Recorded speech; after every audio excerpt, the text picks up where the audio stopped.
Bem-vindo a mais um Filosofia das Coisas. E hoje eu estou usando o óculos do meu personagem que está nesse card aqui. Sim, gostei do óculos dele, vai ficar para mim. Antes de apresentar o programa, eu preciso fazer uma coisa. Eu preciso falar para vocês da próxima promoção imperdível. Imperdível. Está no link abaixo, basta entrar, clicar no link do dia 28 ao dia 1º de janeiro, o livro Filosofia de Tudo. O meu livro principal, de vários que eu tenho 5 livros, esse é o principal, esse é o que explica, é a gênese do Filosofia de Tudo. Entre, avalie, olhe as avaliações, ele estará gratuito, ele está por R$19,90 e estará gratuito do dia 28 ao dia 1º de fevereiro. Bem, e antes de falar sobre Matrix, eu preciso voltar alguns minutos atrás. Como? Simples. Com o poder da minha mente. Basta eu fazer assim.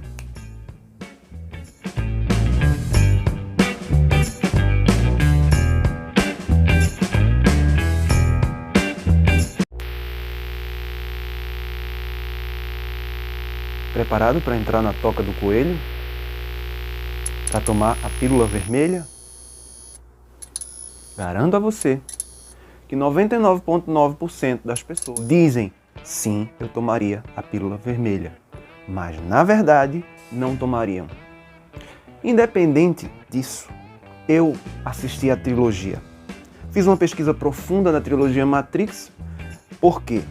Porque é muito comum observarmos nos cursos de filosofia e em palestras sobre filosofia, enfim, canais grandes como o Nova Acrópole, por exemplo, já utilizaram Matrix. Enfim, a filosofia moderna se utiliza muito do conceito de Matrix porque faz uma associação de Matrix com a alegoria da caverna, a qual eu falo nesse vídeo aqui, que o título é meio apelativo, mas o vídeo não é tanto.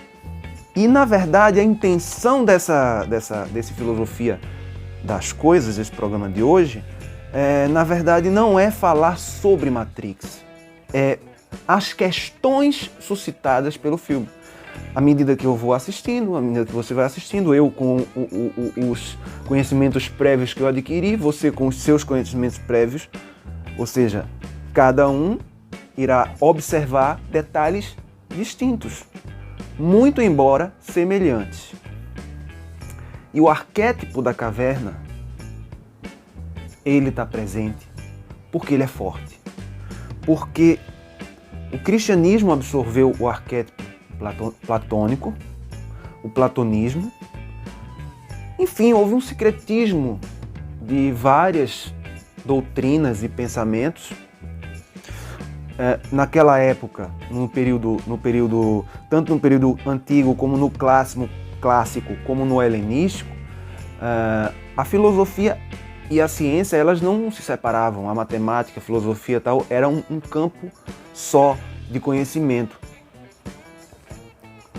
Foi a partir de Platão que o homem e as ideias começaram a ser exploradas com mais profundidade, em vez de apenas a physis, ou seja, a física.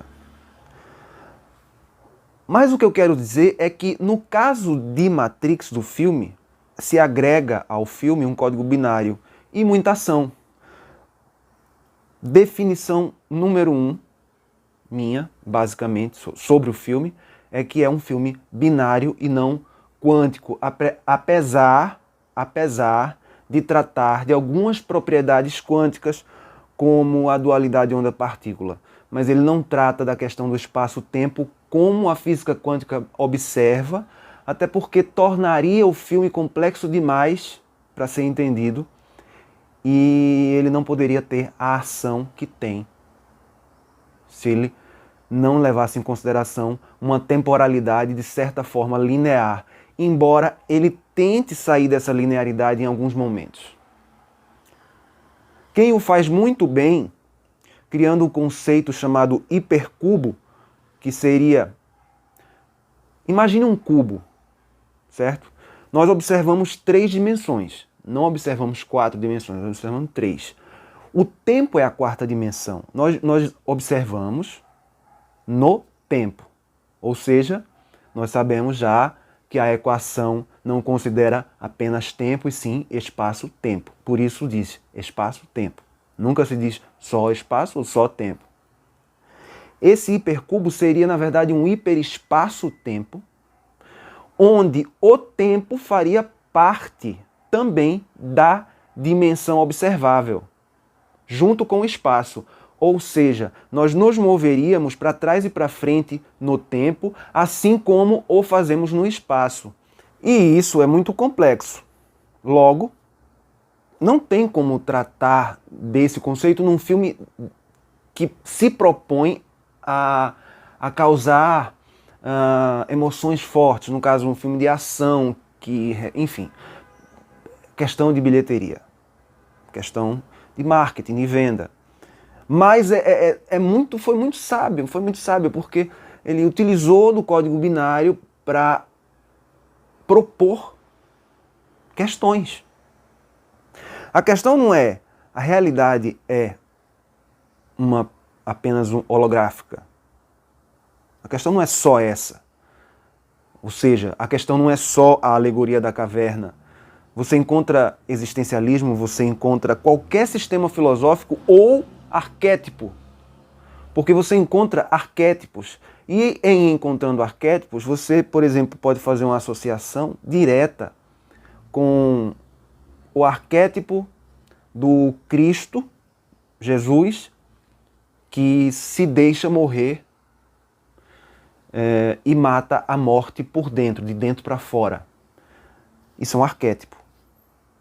Eu acredito que a maioria das pessoas que se dizem cristãs deveria saber disso, porque essa é a salvação cristã, ou seja, saber-se já limpo porque a morte morreu, digamos assim. Ou seja, não há necessidade para angústias e aflições e tanta, enfim, tantos sacrifícios como se faz até hoje.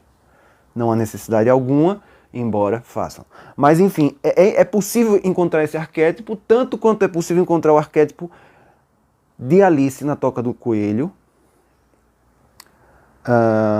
que aí faz menção a dimensões, tamanhos.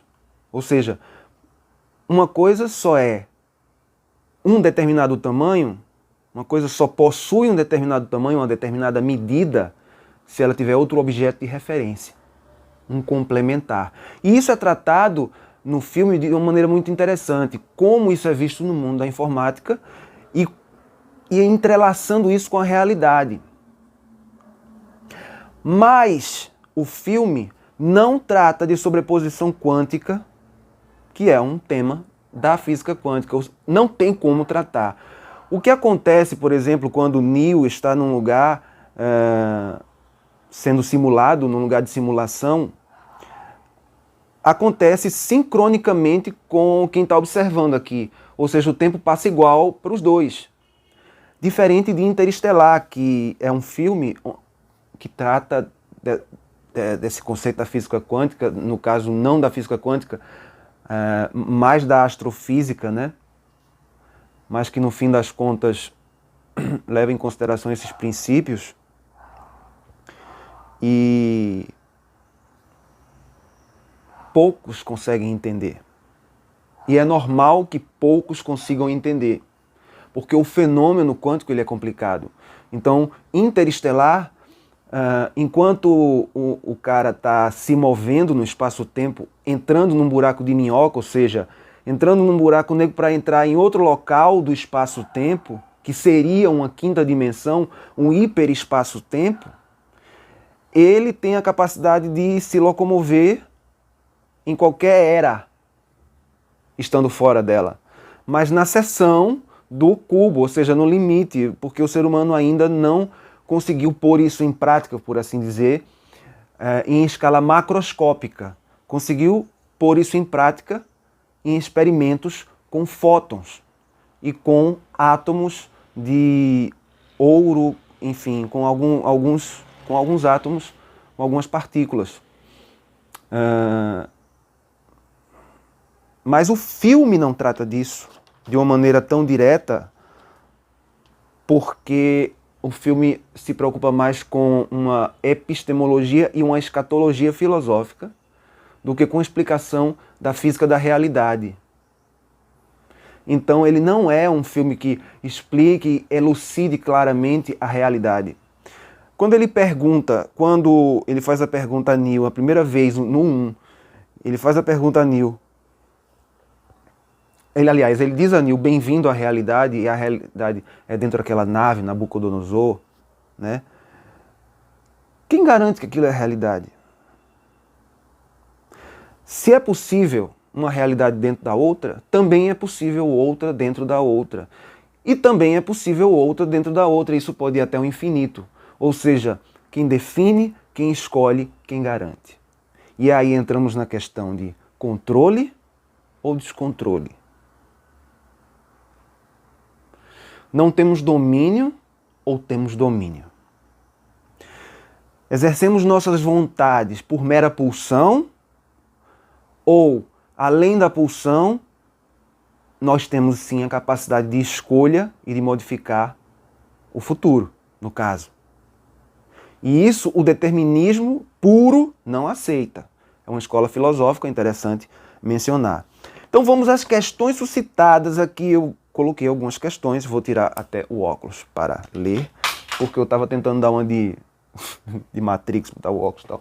Enfim, essas doideiras minhas mesmo. Veja que interessante, hoje a gente vê na ciência, estão falando em Matrix 4. Estão falando em Matrix 4. Agora, pare e pense o que poderá vir em Matrix 4. Por quê? Porque não foi abordado a sobreposição quântica. E o que é a sobreposição quântica? Todo mundo que trabalha com informática sabe que a informática é binária. Trabalha com um código binário, 0 e 1. A sobreposição quântica é 0 e 1 na mesma posição. E para isso eu preciso explicar resumidamente a experiência do gato de Schrödinger. O gato de Schrödinger é uma experiência na qual, e aí eu vou colocar um link para um vídeo, nesse card aqui, é a melhor aula que eu já vi sobre física quântica, da USP. É uma palestra, na verdade, uma palestra para o público leigo. Tem coisa melhor do que uma palestra de um especialista na USP para o público leigo sobre física quântica e que explica a experiência do gato de Schrödinger. Então eu não vou dar explicação detalhada, falar da dupla fenda e tudo mais, da natureza corpuscular da matéria e ondulatória, ao mesmo tempo natureza ondulatória e corpuscular da luz. Ou seja, a luz é tanto onda quanto partícula, como as coisas consideradas sólidas também são tanto onda quanto partícula. Elas têm essa dualidade. E há uma sobreposição quântica que só pode ser explicada se você entender certos conceitos. Então, em resumo, é o seguinte. Imagine um gato dentro de um anteparo, onde, quando não é observado, se o átomo decai, ele liga um determinado dispositivo que vai matar o gato, certo? Só que não se sabe se em que momento o átomo vai decair. Você não sabe o momento em que o átomo vai decair. E você não está vendo o gato. Logo, a experiência nos diz que nesse espaço entre eu não saber em que momento o átomo decai e o gato, se ele está vivo ou morto, nesse espaço de tempo, que pode ser microscópico, um espaçozinho de tempo assim quântico, ou pode ser, enfim, isso vai depender, é complexo. Mas há um espaço de tempo em que o gato está lá dentro, e enquanto ele não é observado, ele está vivo e morto simultaneamente. Isso se chama sobreposição quântica. Ele está nos dois, vivo e morto. Isso implica dizer que eu estou aqui porque eu sou grande demais e tenho átomos demais que fazem com que a probabilidade seja infinitamente ou grandiosamente ou multidimensionalmente maior de eu estar aqui do que eu estar mais para cá ou mais para cá. Mas há a realidade minha aqui, ali, enfim. Pelo menos quanticamente falando, a eu saindo daqui, e porque a minha consciência só segue uma linha linear de tempo. Essa talvez seja a sua pergunta. Isso não tem uma resposta. O tempo realmente nos parece linear sempre. E talvez esteja ligado ao fato de que nós temos memória. E aí me veio uma questão interessante que durante o filme essas questões foram me surgindo. Nossa consciência segue uma linha que corresponde à mais provável, assim como o fóton, ou seja, nossa consciência segue a linha da coisa mais provável que possa ocorrer. E para eu saber o que é mais provável que possa ocorrer, eu tenho que recorrer à minha memória. Tendo que recorrer à minha memória, eu não posso conceber nada que não esteja na minha memória. Ou seja, isso talvez seja essa a questão, isso que nos prenda à linearidade. Porque a memória me remete a um saber e me faz com que eu crie a narrativa do saber. Por exemplo, por que eu estou falando linearmente? Eu estou falando em forma de frases. Frases são lidas linearmente. Você não pega, por exemplo, um conceito... O que seria uma sobreposição quântica narrativa? Seria eu compactar todas as letras de uma frase, passar tudo de uma vez só e você já ficar sabendo. E entender. Ou seja, digamos, a palavra café. Eu levei um tempo para pronunciar café. Digamos que eu coloque o C, o A, o F e o E sobrepostos e consiga passar a ideia para você. Isso seria uma sobreposição quântica narrativa. É possível? A gente não sabe o que é possível na física quântica. Nós sabemos apenas, e olha que, veja só, eu sou um leigo, estudante de filosofia, por isso que eu digo, a filosofia está em débito com essas questões. Ela não trata dessas questões. Eu ainda vejo gente hoje se dizendo sartreano, tão sartreano, tal, o ser e o nada, sabe? Aí o vazio e o nada. Uma coisa que nunca foi observada, o vazio, o nada. Nada, o que é o nada? Não tem definição. E aí vem o conceito de angústia, aquela coisa toda, filosofia aplicada à política, à sociedade, enfim. Uma espécie de eterno retorno, mas que não... Por exemplo, por que Sartre não levou em consideração que nós temos sim uma essência? Ela vem do DNA. E esse DNA vem da mãe, sim. Vem da mãe que vem da mãe, que vem da outra mãe, e que remonta a primórdios, e que esse primórdio, no final de tudo, remonta a uma singularidade, que é uma partícula elementar, que se expandiu na inflação cósmica. Essa teoria também, eu vou colocar no link abaixo, eu não sei se vão caber os cards aqui, se não couber eu vou colocar no link abaixo uma aula sobre astrofísica muito interessante, que eu não é de uma universidade também, não me lembro qual, não sei se é da USP também ou se é de outra universidade, muito interessante também, tratando sobre astrofísica. Então, mostrei uma sobre física quântica, outra sobre astrofísica. Ou seja, a física de Matrix é binária ainda.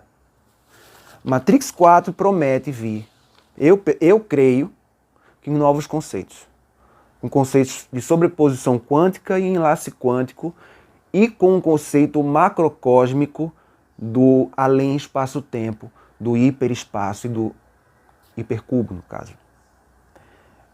Espero eu que tratem desse tema, tentem inserir esse tema, para não ficar naquela coisa que é só continuidade mais do mesmo. porque na verdade o que se observa é isso. A trilogia ela se explica no primeiro. O resto traz novas elucidações, traz novas questões, tanto que me fez por questões aqui, por perguntas aqui, mais perguntas que eu fiz aqui, várias perguntas. Dualidade, maniqueísmo. Veja, dualidade, maniqueísmo, bem e mal. Sim ou não, claro ou escuro, 0 ou 1, é tudo binário. E aí o que acontece? A gente só enxerga essas forças em equilíbrio. E na verdade, a humanidade está, e o filme mostra isso de uma maneira sutil, o filme mostra isso de uma maneira sutil, a humanidade está no desequilíbrio, não no equilíbrio. O equilíbrio está no sistema. O sistema busca equilíbrio. A humanidade, desequilíbrio.